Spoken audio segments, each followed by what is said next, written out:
The St. Louis Blues lost 4-3 in a shootout against the Seattle Kraken last night. We're here recording on April 13th. Also, the Minnesota Wild came back to beat the Canucks in OT. A couple nights ago, the Flames beat the Wild. Basically, the race for both Western wildcard spots is really tight, and all three of these teams are still in the fight. With only one game remaining for the Blues, and the Flames having two games in hand, can the Blues get it done and clinch? Is it still possible? Do we still have faith that they can get it done? And then what needs to happen for them to do it? What are the clinching scenarios? We're going to talk about all that and more today on Note News.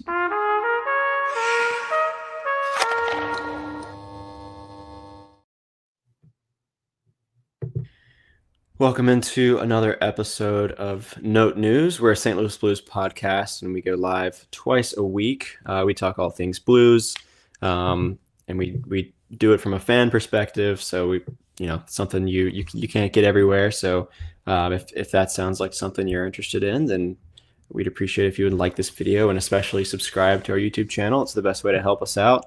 Follow and rate the podcast wherever you listen. We're on Spotify and Apple Podcasts. And then you can follow us on social media at Note News Pod. We're on Instagram, Twitter, and TikTok. Post a lot of great stuff. Announcement when we're going live, special guests, memes, graphics, videos, all kinds of good stuff. So check us out over there. Share us with a friend too. Let the people know. Get the word out about Note News if you've enjoyed us so far.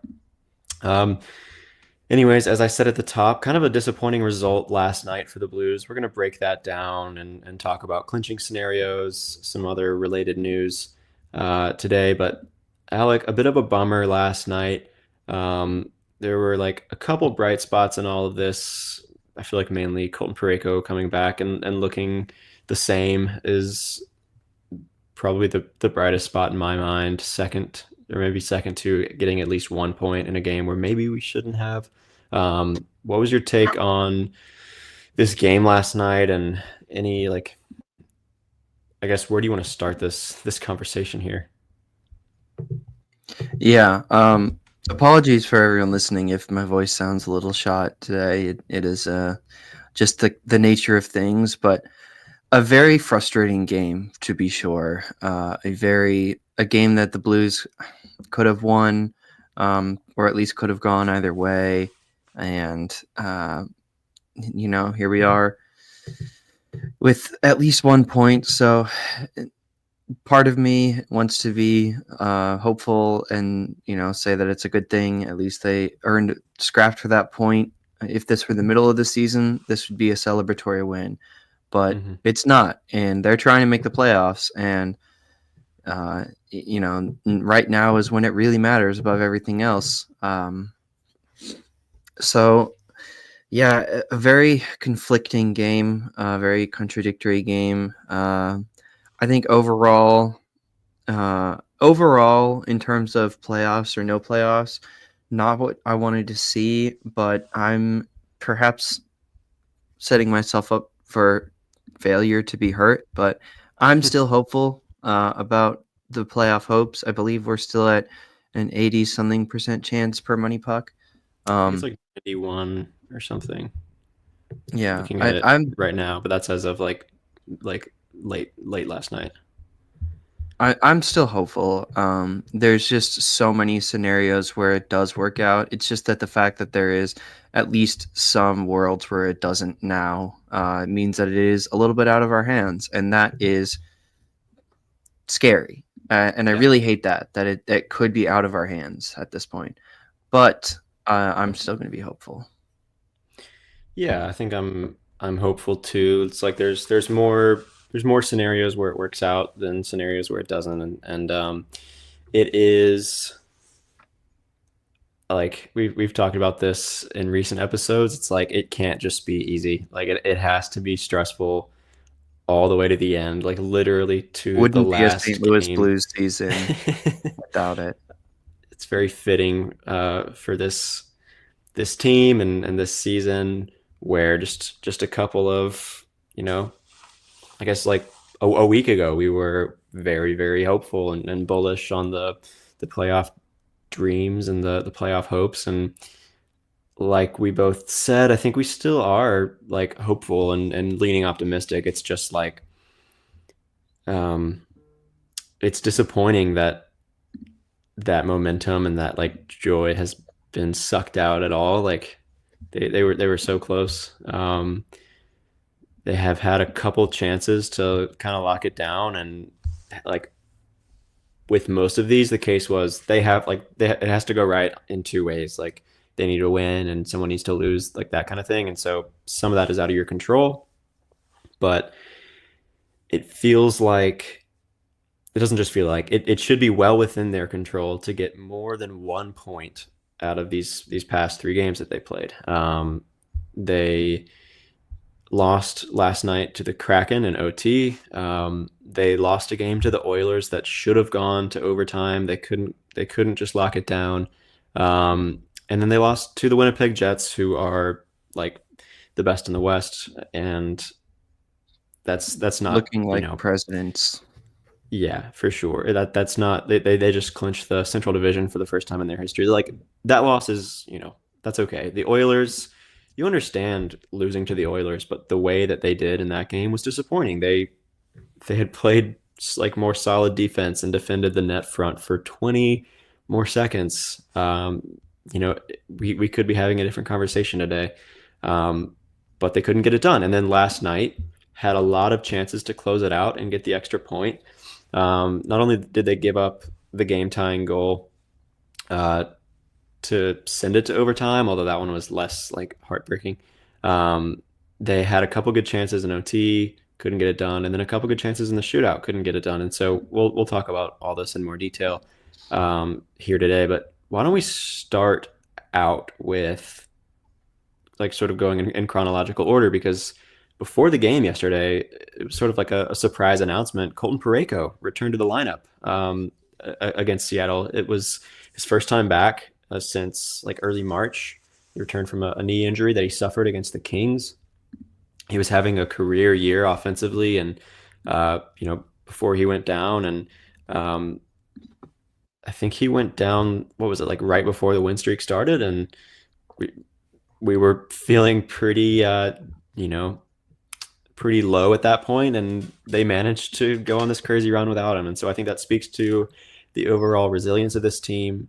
Although losing Dylan Holloway on top of Colton Parayko has led to some issues of its own. If you want to hear more about that whole discussion, check out our last episode. But Colton Parayko returns. And so this is great news for the Blues. And I think it came probably a game earlier than was originally intended.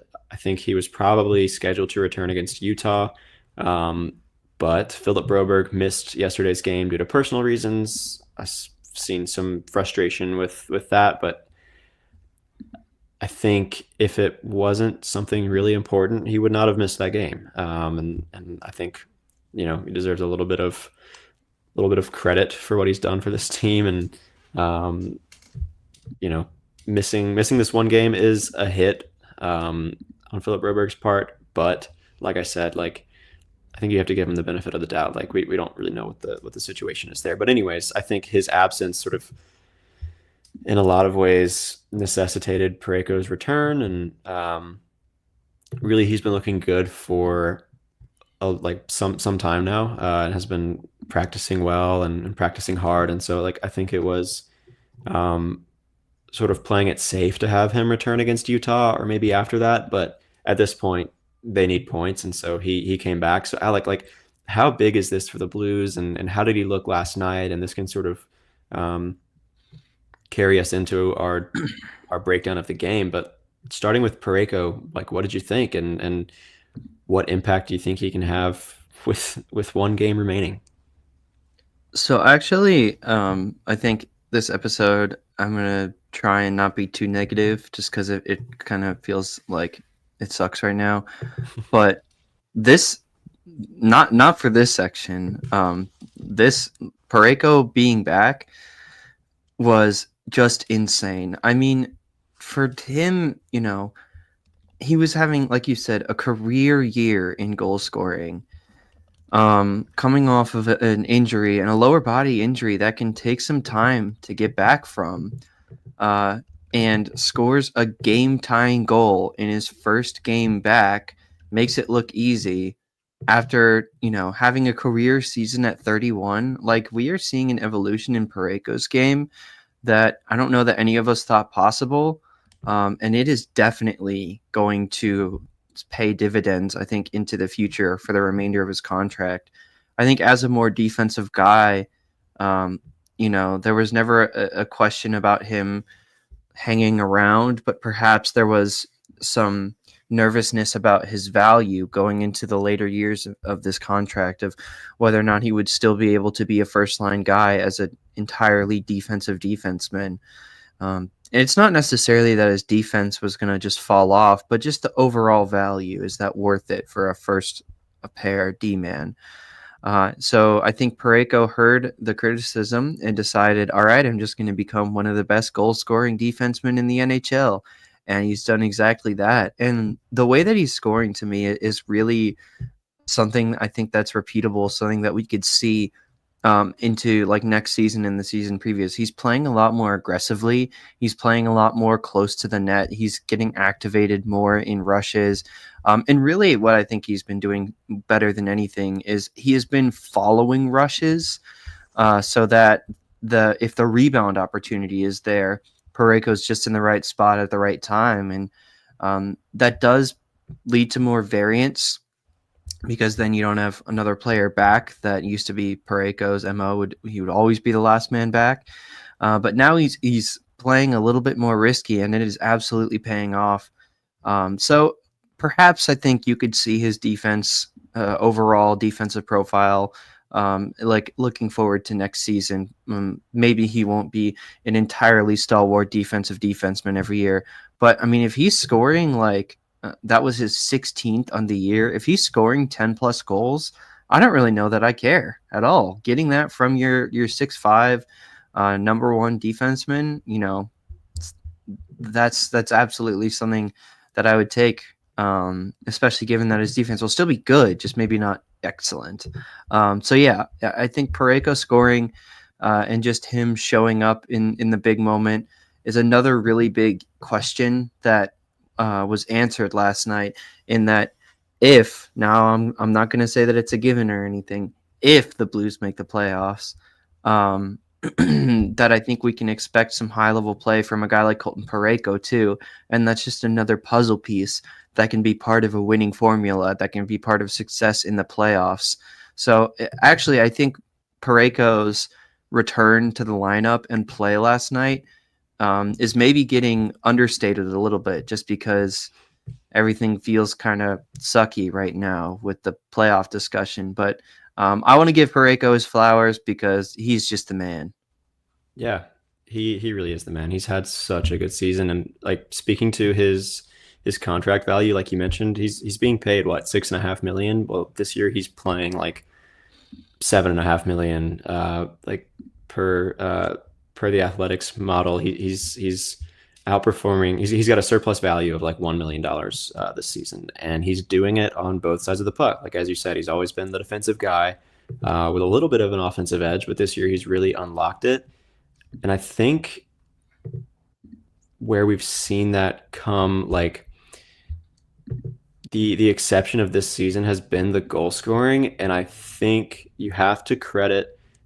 Obviously, it's Colton Parayko getting it done, and like he is the, like, he has to score those goals. He is the guy doing it, but like you have to credit Cam Fowler. You have to credit you know, Jim Montgomery for how he utilizes these players, and you have to credit Doug Armstrong for identifying this as like the big move to make mid-season, because I think it really has unlocked Colton Parayko. His Totally. early season assists, like from the beginning of the season through mid-December before Cam Fowler came over, like um, his assist sort of like pace has been the same throughout, but his goal scoring pace jumped up a level once Cam Fowler joined the fold. And so I think having um, a defensive like pair mate that can keep up with him and complement his skill set and his play style, and really get all of the juice out of the orange, I guess, offensively Mm. has been huge for Colton Parayko, and we'll get to see another season of it at least next year, uh, assuming Cam Fowler stays in St. Louis, which he probably will, and so yeah, this has just been an amazing season, and as you said, had a great game last night, and um, really looked like he wasn't just rushing, like rushing back out of necessity. It looked like he was ready. And so I think that is a big victory for this team, especially with one huge game remaining and then hopefully some even more important games after that. So yeah, I think it's just huge. There's not really any overstating that. Um, but I think that like we should sort of continue this conversation into breaking down last night's game because we got that from Colton Parayko. The the broadcast was highlighting like the offensive contribution from defensemen this season and how that's um, been a big part of their success. We talked about like the defensive side of things. Well, those defensemen are also contributing really well in offense, and I think the percentage was somewhere like in the 40s, like 40 something percent of Blues goals are coming from defensemen, and so that's been huge, and that was on display last night with Colton Parayko, but also um, someone else. So, what do you think of some of the other contributions we saw last night? Starting on a positive side, because I think the way they rebounded from a rough start was a positive from last night. So, what do you think on that side of the game? Yeah, I mean, that goal was a lot of fun. That was, gosh, that last night's game was just almost so perfect, and it really did not end up that way, which sucks. There were just so many back and forth moments, like so much. I remember I was just sending texts out of like, what is going on? Because I could not comprehend what I was seeing, the emotional highs and lows that I was seeing, and it kind of had that playoff atmosphere, at least for the Blues perspective. And um, yeah, that John Boyce tweet is just truly immortal.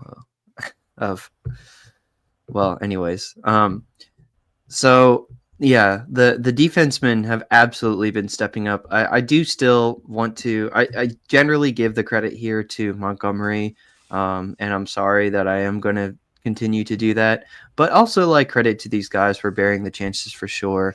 I think Fowler's acquisition has just been, as you said, so massive, and I do think that offensively the defensemen have really been activated in this play because of the Jim Montgomery system. However, as I mentioned with Parayko and just in general, I think that does lead for some defensive liabilities. It's almost like, do you know, John, are you familiar in baseball with pitching backwards? Maybe. So, like, the idea is in a standard at bat, you would start like fastball, secondary pitch, and then like off speed, like a Oh, curveball yeah, or yeah, yeah, changeup. yeah, yeah. Pitching backwards would be like start with the curveball because they're not Right, expecting it, and right, then yeah. finish with the fastball because yeah, they're not expecting it. Jim Montgomery's hockey system to me kind of feels like that as a hockey structure, Hmm. um, because it's like our defensemen are going to be activated, are going to be the actual threat, or the threat of our forwards will force them to cover that, and that'll unlock the defenseman's offensive abilities. But then when we get set up in the defensive zone, the forwards are actually going to be driving the defensive play in blocking shots and everything. Kind of like this backward identity. I do think that does lead for some, perhaps, no structure, no system is unbeatable. Otherwise, everyone would be running it. I think that leads for some potential openings on rush chances, going the other way. Because if your defensemen are activated and your forwards are just deeper in the zone on any given shift, then you're going to have odd man breaks going the other way if you don't win those puck battles. So, and I think we saw that last night. I mean, there were however many odd man breaks or rush chances the other way for Seattle that were all defended really, really well. Yeah. I'm forgetting exactly who it is now, and I wish I could give credit to them, but I think there was some really good defensive effort. Actually, I do have one more positive thing to say, but maybe we can get to Hmm. that after this. Um, Yeah. but yeah, I do think that the identity of the team, and specifically the team defenseman, has certainly changed under Monty. And it's better because obviously look at where we are in the standings versus where we were, but that doesn't mean that it is completely flawless. For sure. Yeah. Definitely. Yeah. Nick Leddy had himself a night. He got an assist and a goal, bringing him to 5 points. So yeah, like before that, he only had before last night, he only had one more goal and one more assist than Joel Hofer this season. But now he moves to he's really outpacing Joel Hofer offensively this year now. So credit to Nick Leddy for that. No, for real, we were just in the middle of talking about like Nick Leddy. Um, come on, it's like okay, maybe the Nick Leddy experiment is over, and then he scores a huge goal, and we were like, I've always believed in you, Nick Leddy. It was a funny moment, but he did have a good night. Radek Faxa scored, so shout out to him. I wanna highlight, as we very often do, Robert Thomas, who extended his point streak to 11 games. In the past 11 games, he's got 4 goals, 19 assists, and 23 points. 23 points in 11 games. It's been incredible to see.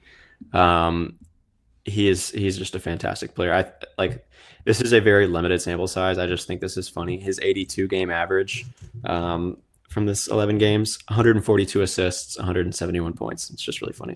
So he's just playing at a really really insane level right now on the offensive side, making a lot of plays, making a lot of key plays. I know it's not really like his specialty, but I think I mentioned last night, like there are times when I just want him, Robert Thomas, to just like take a wrist shot. Like I feel like he's got a solid wrist shot. Like he had one breakaway, and tried to get it. Like I can't remember who it was that was rushing with him. Maybe it was Kyrou, but tried to get like a slot pass to Kyrou for an out front shot, and that's a good play. But the way that rush was being defended by, again, I don't know who the Seattle defenseman was. Like, I think it was pretty clear it was going to be difficult to make that play. Not that Robert Thomas couldn't have pulled it off, but like that's a scenario where I would rather him just try to go far side and just like wrist it past past Grubauer's ear or something like that. So, um, again, it's hard to be too picky with what you're getting from Robert Thomas because he has been insane. 23 points in 11 games is crazy.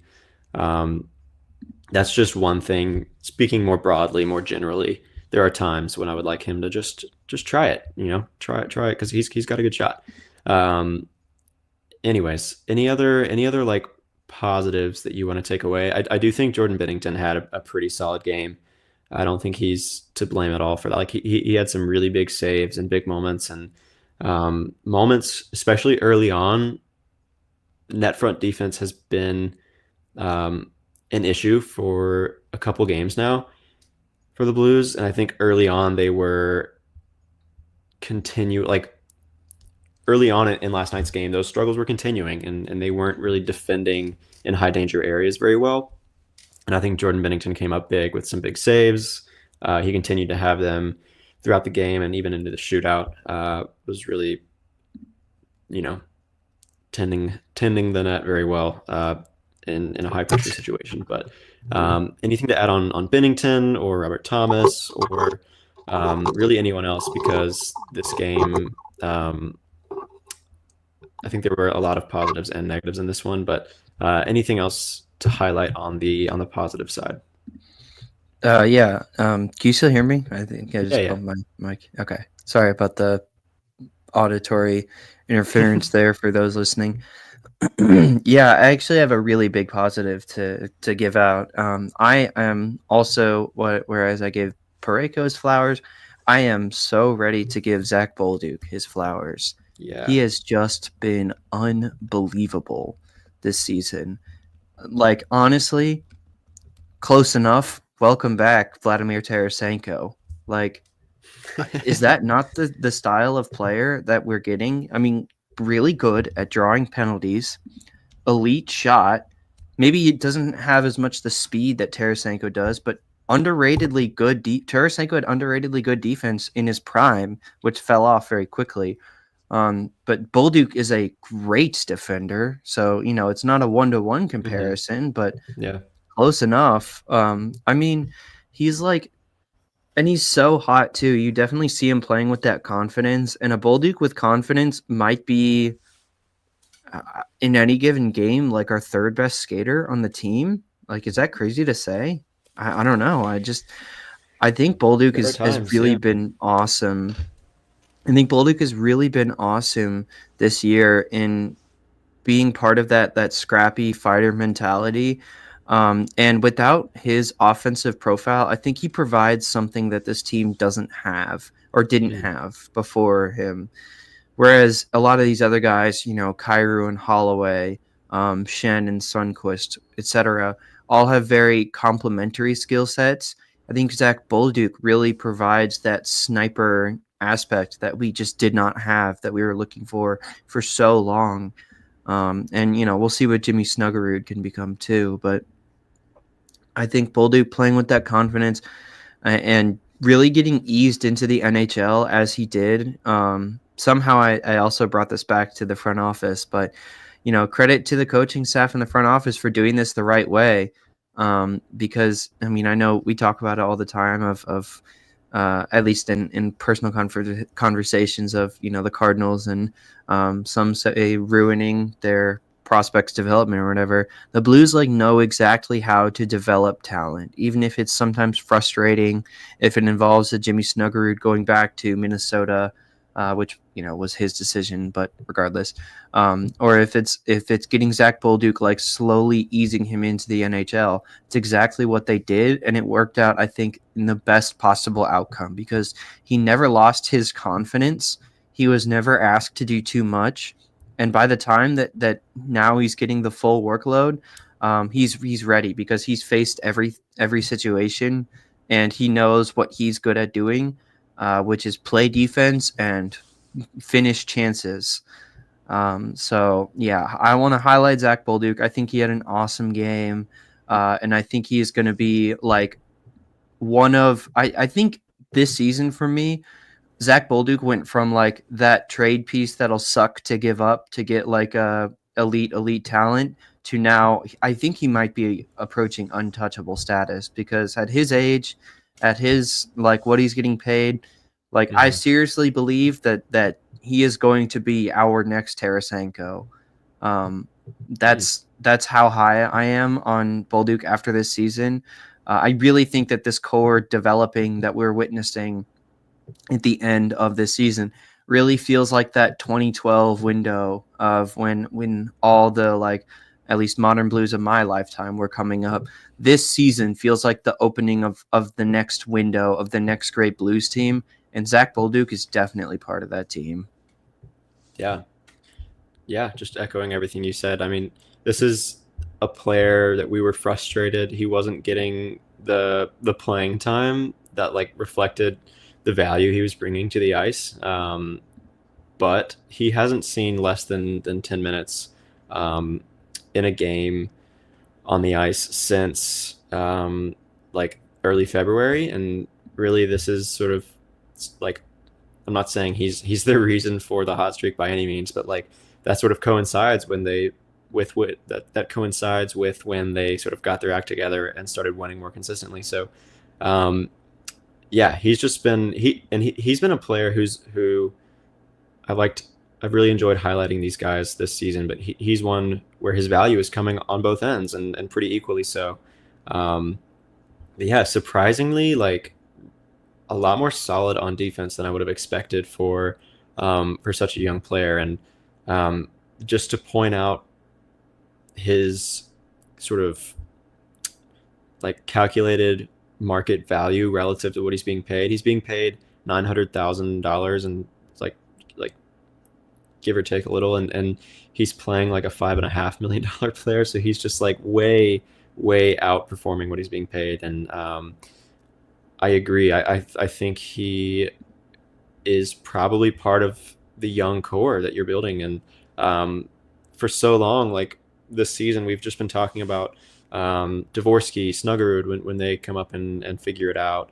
Holloway, Broberg, like those are the names we've been talking about, and Zach Bolduc has, in a lot of ways, been secondary to those, and in some ways for good reason, because those other guys have the pedigree. But Zach Bolduc has sort of played his way into that group of being the core of the Blues' future. And so I think I'm with you. I would like for them to hold on to this guy, because he is just unreal, really. Like, especially as a third liner and occasionally higher, but like I think we can look for him to firmly establish himself as a top six winger going forward, and really own that role. And so, yeah, it feels like when it comes to our young players, what you're getting from Zach Bolduc has just been like a bonus in a lot of ways, which is kind of crazy to think about. But yeah, he's been awesome, and I think has made up for, or I guess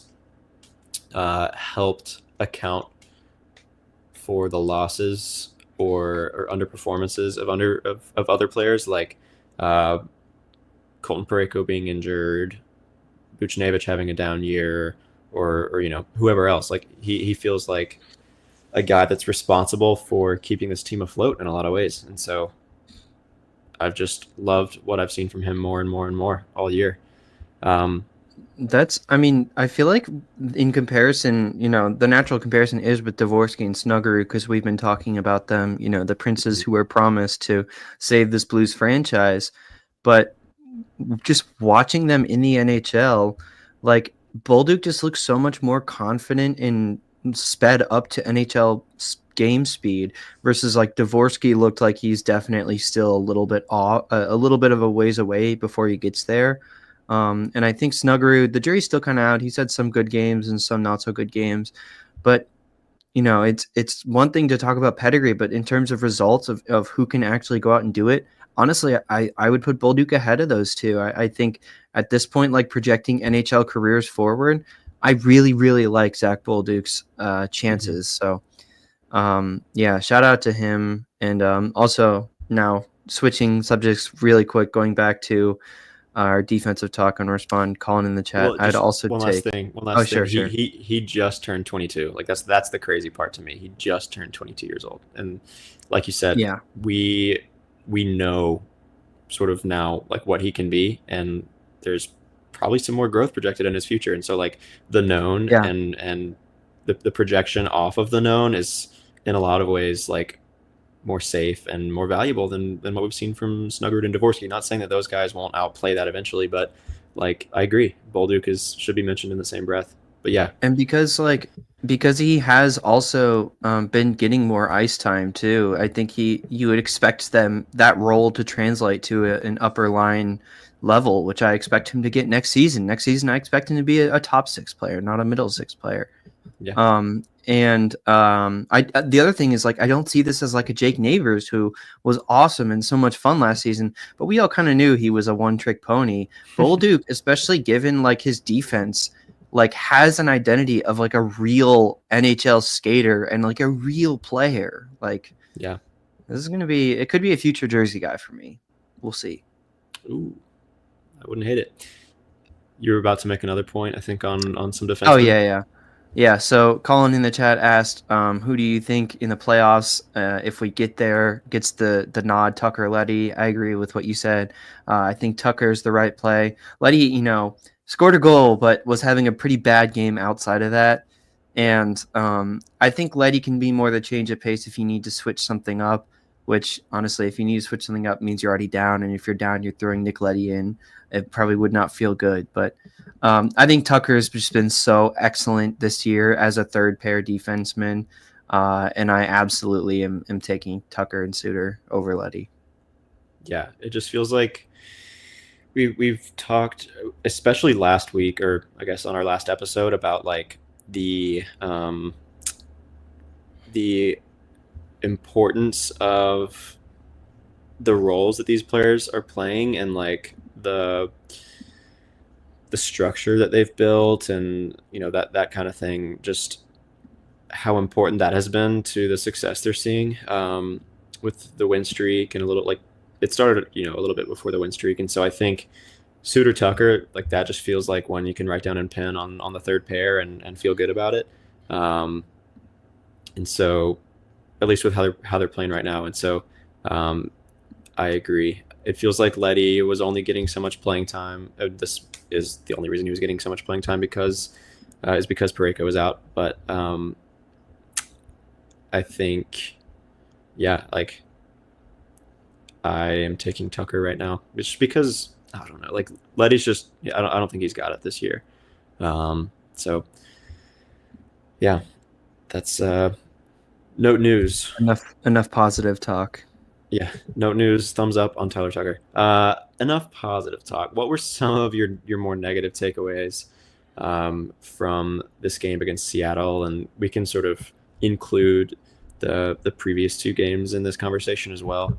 Yeah, like what has you not feeling so rosy, or so optimistic about specific players, or the team as a whole? Well, they lost. I'd say that's There's that. There's probably, if that. I had to pick the big one, I think that's probably the one that jumps out first in my mind. Okay. Um, because as they say, winning heals all or rights all wrongs or whatever. Yeah, I mean, it's more so just that like you said, I think pre-episode, they just had so many chances to put this game away, and they Yeah. like absolutely should have been able to put this game away, and couldn't do it, and that sucks. Honestly, like I don't really have as much to say about the last Oilers and Jets losses. I think they played really well. I think they played with them, and like if they played every game like that in a 7-game series against those opponents, I would be happy because I think that they could win at least 2 or 3 of those. I think that they played with their opponents. Maybe the Jets were a little bit outpaced them, but I still think that they could play against a team like the Jets. But it's just that the Kraken, one of the biggest things we talked about during this stretch is that they were beating the teams who they were supposed to, and that was the what resulted in their 12-game winning streak, franchise record. And now, everyone, the critics or whatever, like, well, they're just beating bad teams. It doesn't matter. But that's because not everyone beats who they're supposed to all the time. And now we're not beating who we're supposed to. And it really stinks to Seattle, who's like a lottery team, I think bottom 7, if I'm not mistaken, Mhm. really just floundering. And they kind of like let them dictate the game script for a little bit there. The Blues let Seattle dictate the game script, and I think that was the biggest thing. It's just like getting away from their identity as playing hard, as battling. And I think they like figured it out some way through the second period and into the third period. I think they really outplayed Seattle. Right. But it's like the, it does feel like there needs to be a little bit more of a balance of finding that like able to marathon the game, play the full 60 minutes, and beat you in the third period without just Hmm. sacrificing the first period, because I think that's more so what we've been seeing. And luckily it didn't lead to any big goal swings, and then just in the third period a couple unlucky breaks. I don't know, I don't want to call it unlucky, There was because one you that should beat this was, yeah. yeah, Yeah, I agree. You definitely should beat this team, but there was like one goal that was like, was it the game tying goal for the Kraken that, like, they had a breakaway and Nick Leddy did like the Superman slide and blocked the first shot, but it was just like an unlucky bounce that went right back. Like the Blues played that right, and that one was unlucky. But you're right. Like they had so many chances uh, to not be in that situation throughout the game, and yeah, I agree. It felt like just a rough start, and you can't be having rough starts at this point in the season. Like you have to come ready to play, and I think they did for 12 consecutive games, and it worked well for them. And um, it seems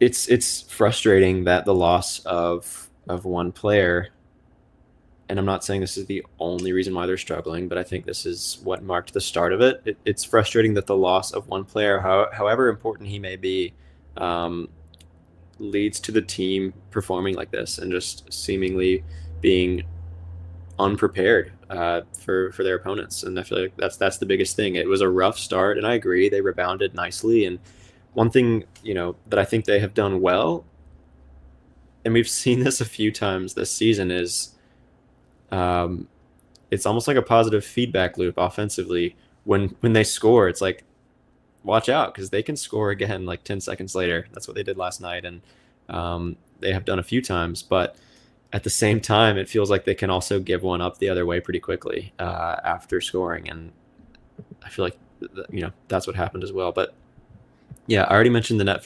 the net front defense, and I think the Kraken didn't capitalize on that as much as they should have. I think in large part because of some big saves from Bennington, as I mentioned.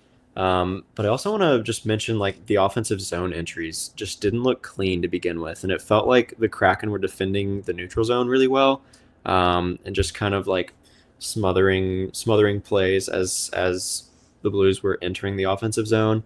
Um, and I think Dylan Holloway was a guy that was pretty central to some offensive success on that second line, which has been pretty killer for a long time now, and like his speed and physicality has been a big plus for them when it comes to transitioning to offense. But I think you got to find other ways to make up for that, and so just those looked rough, and it looked like they didn't really have a game plan offensively for a long time, and we're just trying to get it into the ozone. And there's a lot of successful teams whose strategy is to get it into the ozone, but they're able to put something together once they get there a little better than the Blues were doing last night. And it was just a frustrating watch. Yeah, I think if I can echo that a little bit, I think that a big reason why it's so frustrating is because that was supposed to be their identity, is that they're going to out physical you, is that they're gonna fight harder, they're gonna push harder, they're gonna play a very physical brand of hockey, and they just didn't last night. I think it was even maybe Jamie Rivers, but I think someone on the broadcast made the comment of like, I'd love to see them throw a couple hits here, get Yeah, a little it bit was Jamie. scrappy. Yeah, like that asking for that on the broadcast is kind of crazy against a Yeah, Seattle team that's not particularly physical, not particularly strong, more of a skilled team. Uh, that's like that's supposed to be the way that you win is by throwing hits, is by aggressively forechecking. I thought their back checking was actually pretty good. Neighbors had a good play, and Thomas and Kyrie had some efforts. So, but like it's supposed to be forechecking, play down low behind the net, and throwing hits. And Dylan Holloway is a huge part of all of that, and I think that's been the biggest loss of him to the lineup. Is like he's a great player. He's very skilled, scores a ton of goals. All of that is huge, but it's mostly the physical presence that Holloway brings that I think yeah. has been missing on this team. Hmm. And I think that's when you would hope guys like Sundqvist could show up and make a bigger impact, or Torpchenko or Walker, and they just kind of didn't last night. It feels like they're like slowing down right now as the race heats up, and I don't know. This is where I would, in seasons previous, call for a Craig Berube motivational hype speech that just gets everyone fired up out of their minds. That was Berube's super talent. It seems Montgomery's talent is more to be a more consistent, slow burn motivator. But like, what about in those one games that you have to win? What about when it's all down on the line? What about if it's a win and in scenario for the Blues, like we have coming up here against Utah? And that's that's what this team needs.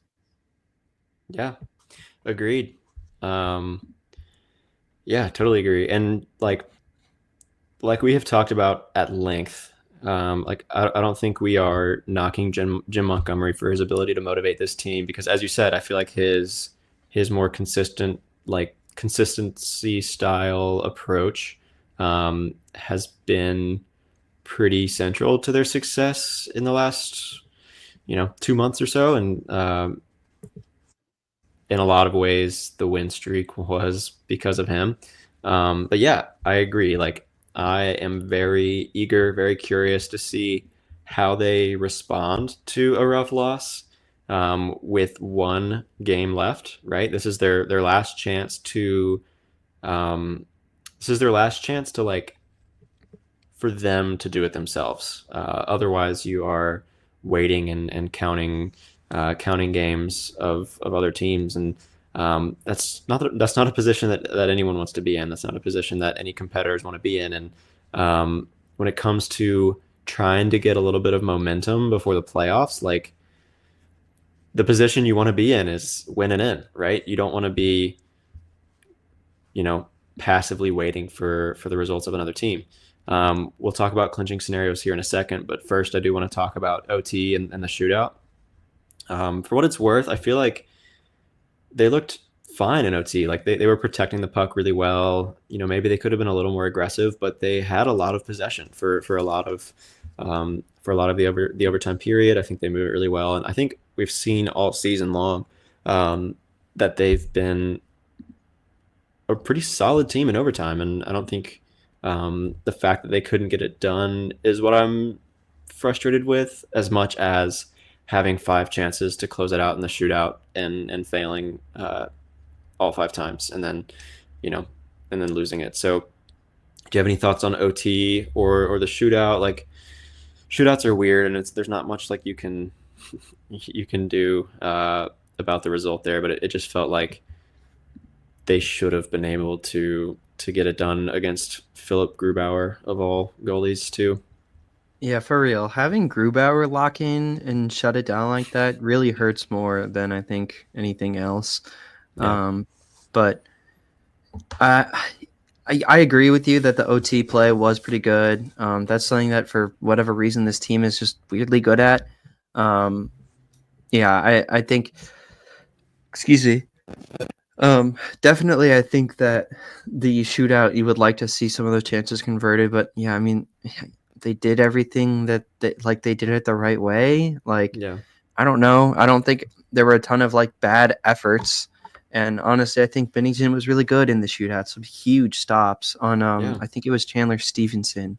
That was just like a massive, massive Well, that's the one who stop. scored, but there was like Jared McCann, Oh, Shane Wright, Beniers. Yeah, I mean there were some really good ones in there. well, either way. Yeah, okay. Well, that's what Seattle's paying like $8 million for 8 years for. Um, yeah, I mean, again, it's just like the fact that it gets there is already. I don't know. It's just tough because I love that they fought out for the point, but couldn't get the second. I don't know. I don't think I have a ton else to add. Just It's hard to provide a lot of analysis on a shootout loss like that. yeah, Yeah, disappointing. Braden in the chat, Snuggerud played great. Agreed. I don't know if I would have put him out there for the shootout. What do you think about that, Alec? Because at that point they had already put out. Jake Neighbors scored. Robert Thomas scored. Shen, Bolduc, Buchnevich, Kairu all missed, and then Snuggerud missed. What are your thoughts on having Snuggerud take yeah, the do or die shot there?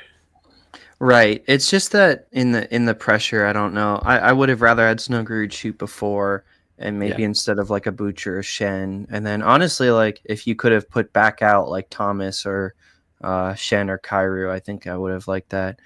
better.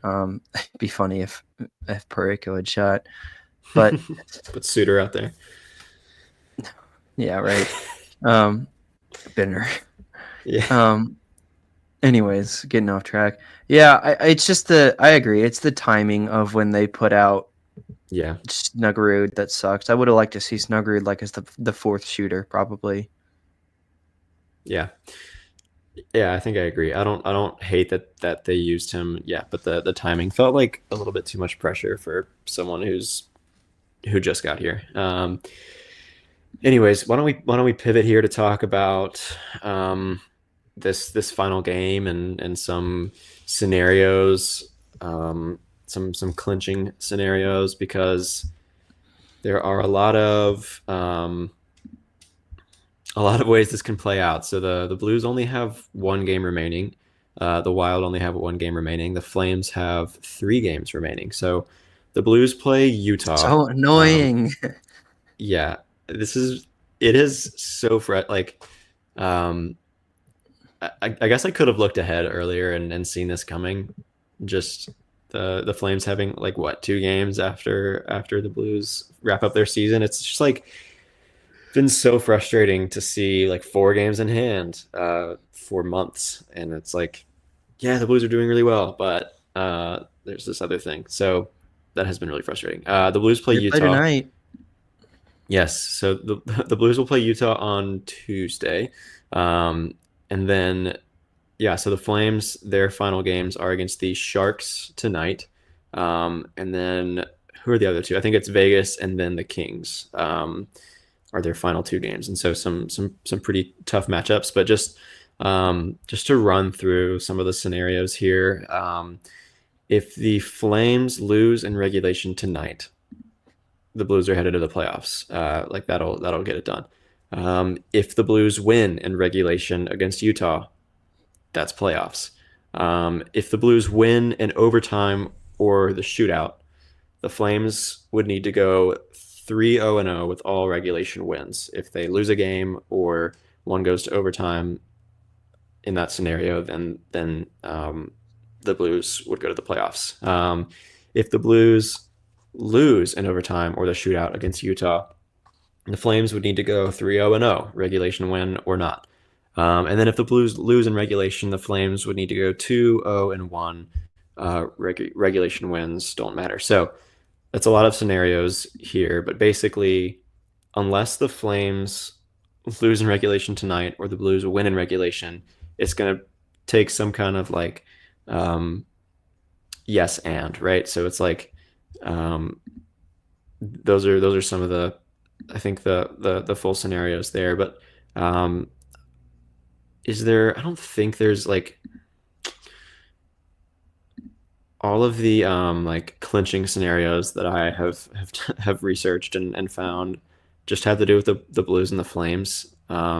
Do you know of anything with the Wild, like if they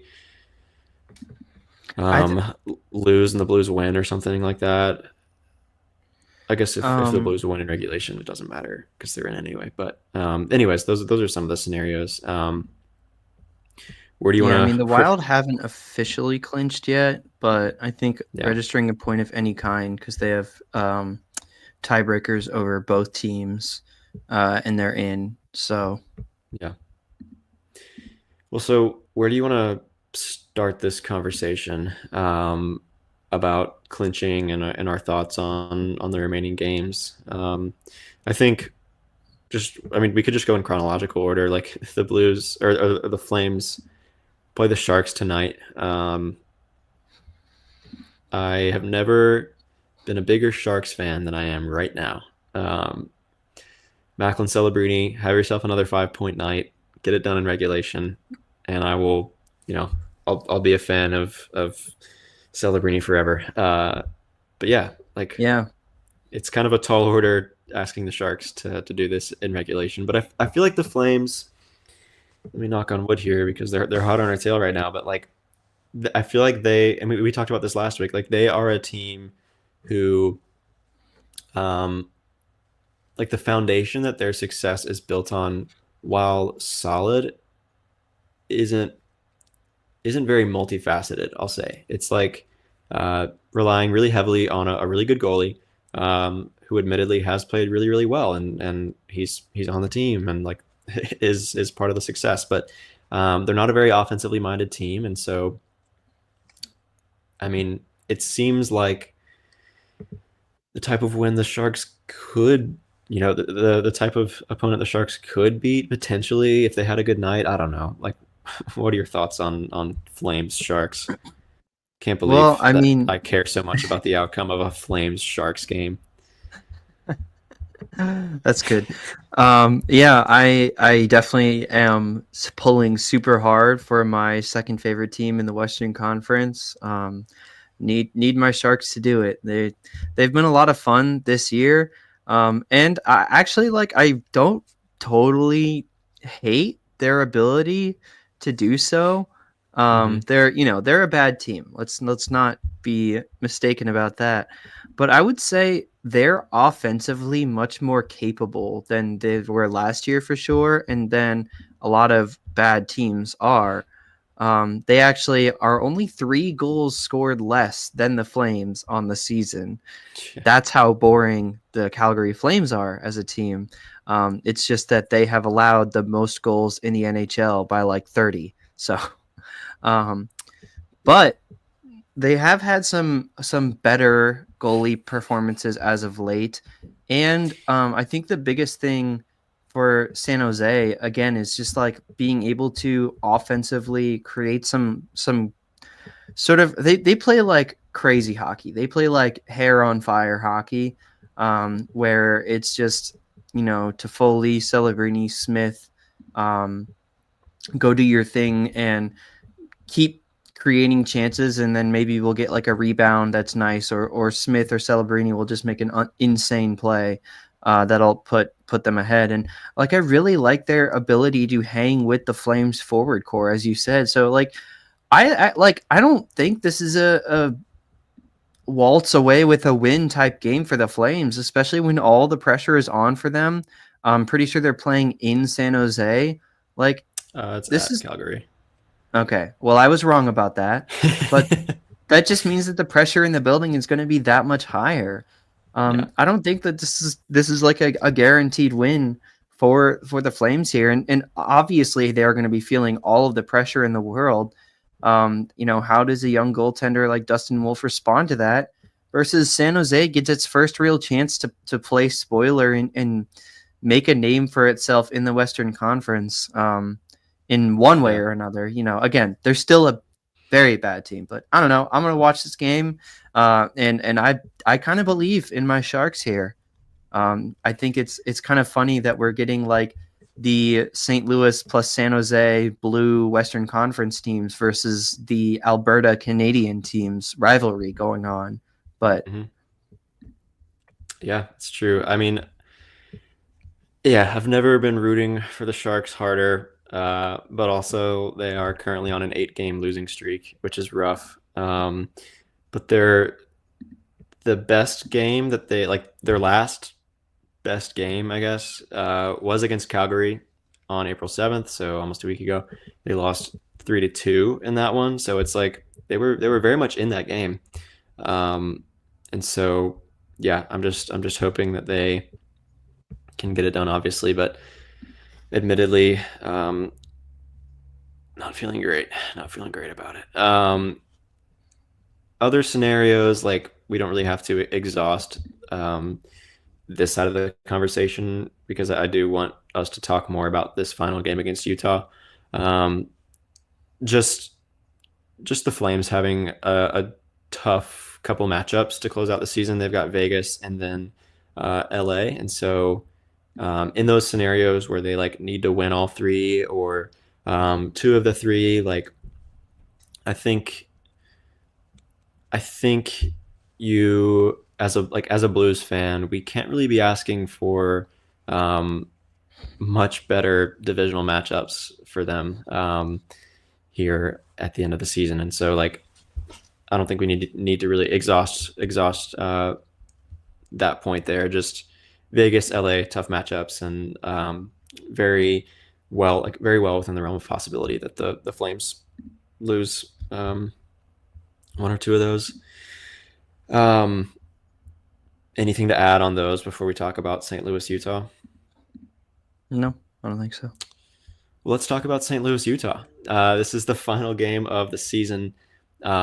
This will go down on Tuesday, April 15th at 8 p.m. Eastern Time, so 7 p.m. Central Time, um, in St. Louis. I think so. Yes, in St. Louis. And so, um, how we feeling? How we feeling about this game I mean, we've been able to play against St. Louis all season. Or against gosh, St. Louis? yeah, against Utah. Long day. Hmm. And I like our chances here. They have been playing all right as of late. They're just kind of an all right hockey team. I feel like they're very much like a bar of like, can you be, are you bad if you are under the hockey club in, oh, that's so weird. Please change your name. Um, if you find yourself under the hockey club in the standings, you are probably bad, and if you are above them, then you're probably good. So I like our chances to beat them. It feels like they've sort of been the there's a word I'm looking for. I guess the barrier, maybe. I don't know of this season. Anyways, I I do like our chances. Vamelka is another good goalie, but not like an elite goalie. Um, Obviously, Clayton Keller returning, and Logan Cooley is still excellent. They still have some great players, but Hmm. with Pareko back, hopefully then Broberg will be back into the lineup. I like that defensive core better. Obviously, I'm taking our forward core better, and yeah, just as long as I think in a pressure filled game like that, in a win and in scenario, I do still really trust Jim Montgomery to fire this team up and get them prepared for a big game. Yeah. Yeah, I think I agree. It feels like Utah has been a tougher matchup than they should have been this season. Like, granted, to their credit, they've taken a big step and have become very quickly pretty well managed, pretty well run. They've got finally a good owner for that organization. But yeah, first game against Utah. This is back in November, so it's not really like not really the same team that this is under Drew Bannister, but lost 4-2. Next game, January 18th, lost 4-2. Next game, February 2nd, won. The Blues beat Utah 2-1. Benner had a great game. And then, yeah, this is the fourth and final matchup. So a chance to split the season series. And if they win in regulation, again, they will clinch. And so, yeah, I think if I were a betting man, I would take St. Louis over Utah. But again, like, this hasn't been an easy win for the Blues by any means. The hockey club, the Utahns, whatever you want to call them. Which, by the way, is there any news about, like, I know there was like the whole drama with like Yeti, the cooler company, not letting them use Yeti, and then there was like a vote. I still think Outlaws is like the best option. Um, Yeah, and I don't remember. this is such a tangent, but I just, before we know what the name is, I just want to get it out there. I think it's such a shame that they couldn't be the Utah Raptors. Like, I know the Toronto Raptors are already a thing, but like, there's like an actual like dinosaur raptor called the Utah Raptor. That Mm. is like, this is like science nerd stuff. But did you know that like the real Velociraptor is like chicken size, really tiny? Wow. Truthfully, No, I yeah. did So not. Velociraptors are tiny, like real Velociraptors. And then Jurassic Park, they wanted to make them big, but there wasn't. They didn't know what. There wasn't a big Velociraptor or raptor that had been discovered, but like while they were filming Jurassic Park, they discovered the Utah Raptor, which was that size. But anyways, I think your Utah Raptor would be cool. But Outlaws would be Wow. um my second choice. And then Braden said Mammoth is all but official, which I think is fine. Anyways, that was a tangent. What were we talking about? Um, Winning in playoffs. Winning in, yeah. So I think sorry about that. I just wanted to get that out there. Utah will be coming, like, this game on Tuesday will be a back to back for them. They're gonna play Nashville on the 14th. So they're on the road in Nashville and then traveling to St. Louis to finish off the back to back. Like, from the Blues perspective, that's kind of a good scenario. Like, you couldn't ask for a much better scenario coming off a back to back against a Nashville team that is like as we know very well, very gritty and tough to play against, and uh, a difficult matchup, if only because of how physical they are. And so, um, hopefully that'll suck some life out of Utah. But they have been playing very up and down lately. It's kind of they'll win a couple, lose a couple, win one, lose three, win two, lose one. It's just kind of like a um, very up and down stretch here for Utah. And so again, like this is a game that they should be able to win in regulation, and if they do it, they will clinch. So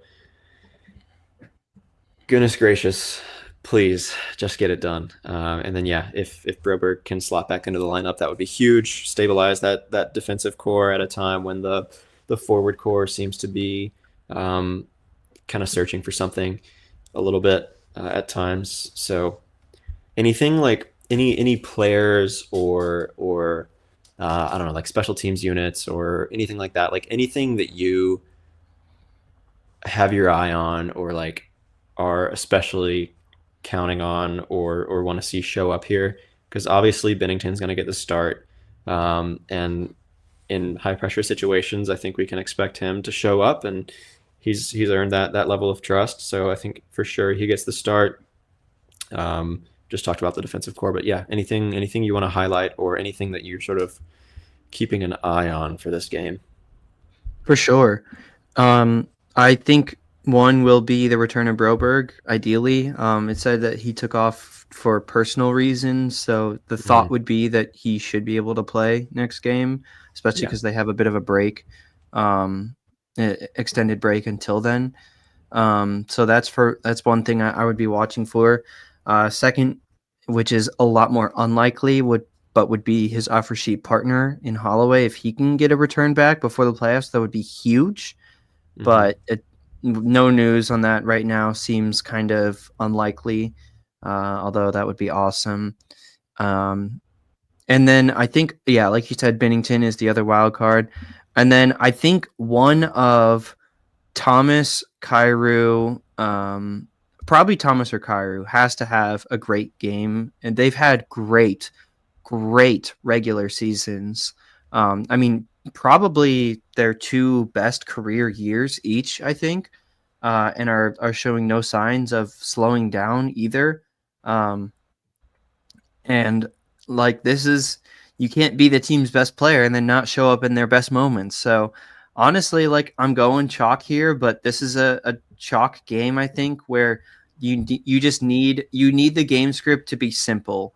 You need it to Hmm. be Kyrie scores early, Bennington locks it down, Thomas buries one late, and that's what it takes. That a game like this, a win and in scenario against an inferior team, don't overcomplicate it. Just play how you know how to play hockey. I would be looking for them to show out like they did in that Montreal game, because Hmm. that was a very similar. That was the game in the win streak that catapulted their chances from 30% to 50%. Yeah. So not at all a win and in, but like a win and get into the serious playoff discussion. And that they came out firing in that game. I could see not necessarily a 6-1 win here, but I could see a real like back against the wall. Um, I don't know. I don't want to be too hopeful, but I could see them some really fighting in this Utah game, and I think they have to, and I think they will. Also, Yeah. I just want to shout out. I don't know why. I just got a good feeling about Snuggerud.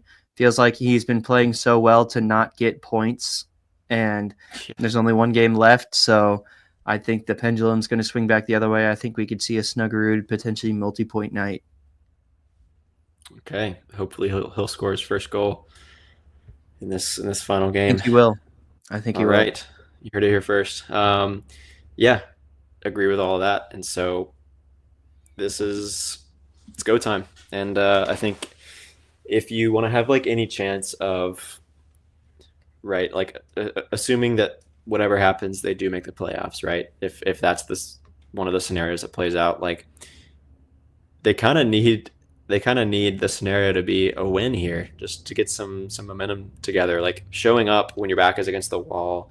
um, they could very well face that scenario in the playoffs if they make it, right? Elimination games, things like that. So showing up um, in those big moments is going to be key, and so they need to get some practice doing that if they want to have any chance of getting it done and finding some success. So yeah, I totally agree. I'm looking for a whole team effort, and I'm looking for, as you sort of laid out there, your main guys showing up. So that's gonna be really key. And we're gonna be right here back very very soon to hopefully talk about some positive stuff. We go live twice a week is our schedule, and so sometime midweek, I think we'll be back to break down the latest news with this playoff race. And so, if you have enjoyed this episode, and if you haven't already, we'd appreciate if you would subscribe to our YouTube channel. That's the best way to help us out. Like this video. We're also on Spotify and Apple Podcasts. Follow, rate, review wherever you listen. We love to read those. And we're on Instagram, Twitter, and TikTok at Note News Pod. If you want to follow us there, see when we're going live, see memes, reels, graphics, all kinds of fun stuff. Check us out over there. But thanks for tuning in to this episode of Note News. We'll see you next time, and let's go Blues. Let's go Blues.